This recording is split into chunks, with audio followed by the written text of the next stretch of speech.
What's good, y'all? Wave Magnetic here, and I'm changing up a little bit. I'm getting back to talking about trumpet stuff again. Today, I think I want to talk to you guys about how to pick a trumpet mouthpiece. Now, I know a lot of people who have a hard time going through this. I've had my issues over the years deciding like what's the right mouthpiece.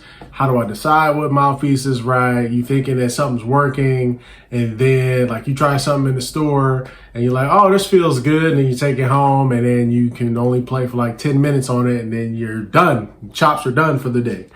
And all variations in between. Like I've definitely been there, and I have friends who have been there that have had much worse experiences than I have with picking mouthpieces. So here are my thoughts on that. The main thing when it comes to this is I think you should pick the smallest mouthpiece that you can play on that gives you the sound that you're looking for, if that makes sense. A lot of people think that you should play the biggest mouthpiece that you can stand, and you'll have the biggest sound that you can get.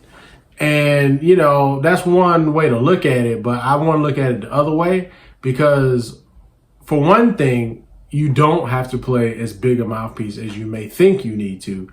You can get a pretty big sound on a 3C. I play a Bach 3C, okay? And I'll make it so that you can see it. Come on, focus. Focus! It's Vincent Bach 3C. Maybe you can see it. I don't know. But, yeah, so you can get a pretty big sound on a 3C. And 3C technically it's like kind of a big mouthpiece. It's like the smallest of the big mouthpieces, all right? I know people who play on 5Cs that are like killing it. So like, and I know people who are playing on smaller mouthpieces than that are like that are playing crazy, you know, and not just like lead players. So with that being said, you know, if you're the type of player that is like a lead player and you're playing high notes all day, that's all you do, then you probably should play a shallower mouthpiece. So when I say shallow, the mouthpiece has a couple of parts to it. So you got the rim, which is like the width of the rim that you got. And then you have the cup depth, which is this little part right here. It's like how far it goes down. Then you got the throat here, and then you got, I think this is a shank or some shit. Whatever. This part right here, okay? So you gotta have the mouthpiece be in balance. So a lot of times people will take their mouthpiece and they'll go to some like horn maker or horn, you know, somebody who fixes trumpets or whatever, and they'll be like, oh man, the mouthpiece is too stuffy for me. So they'll be like, oh, let me drill a hole in it and make the throat, which is this little section, the smallest section right here. Let's make the throat bigger. So then they'll drill a hole in it and make it bigger. Because normally Bachs come with a 27 throat. And then they're like, oh, let's make it a 26 throat. And then what did that do? That made it more stuffy. It made it harder to play the mouthpiece, because the mouthpiece is now out of balance. When they make these things, they pretty much make them in balance. So if you're going to go the custom route, I would definitely suggest talking to the person who's making the mouthpiece for you, and tell them what you're looking for, and kind of let them guide you on what it is, because you may think you know what it is. If you play trumpet, you may think you know what to do. All you really know is what you want it to feel like. And you got to be able to convey that to someone who can translate that into the technical part, because we don't know that. Most of us, at least. All right. So play on the smallest rim that you can fit your chops into and get the sound that you're looking for.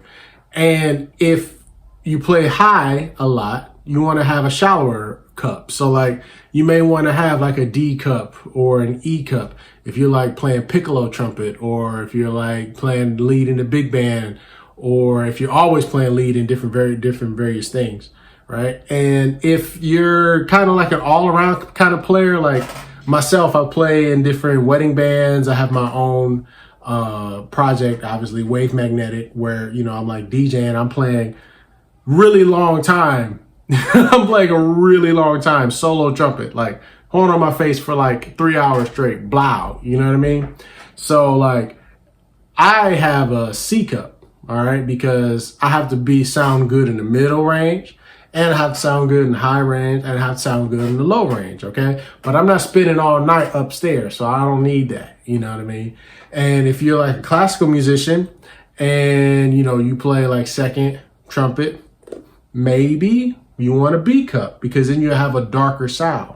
So you got to think about the kind of sound you're looking for. You got to think about what kind of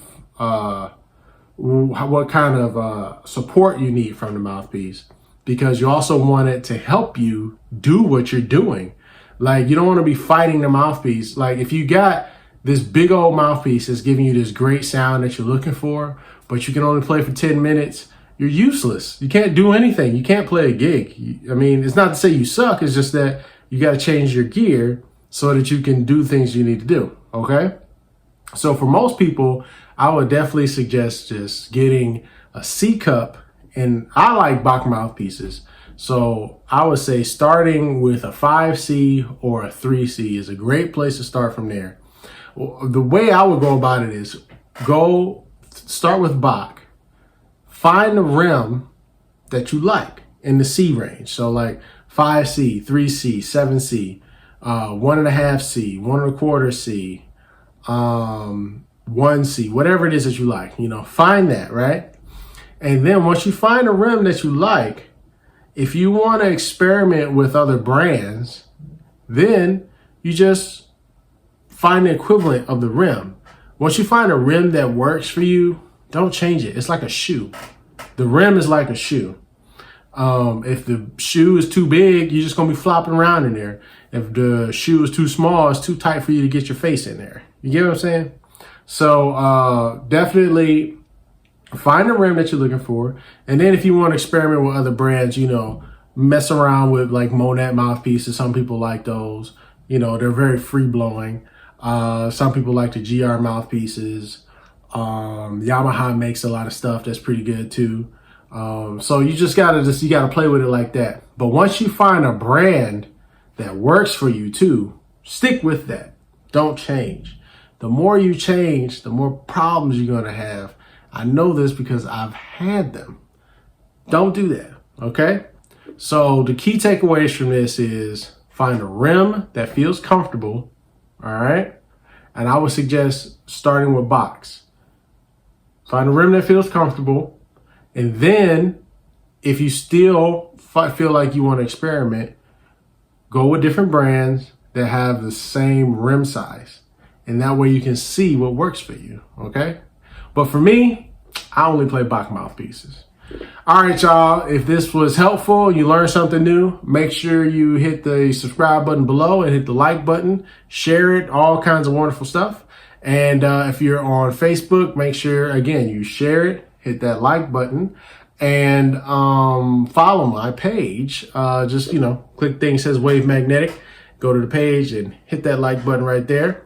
And I'll see you guys on the next one. Peace.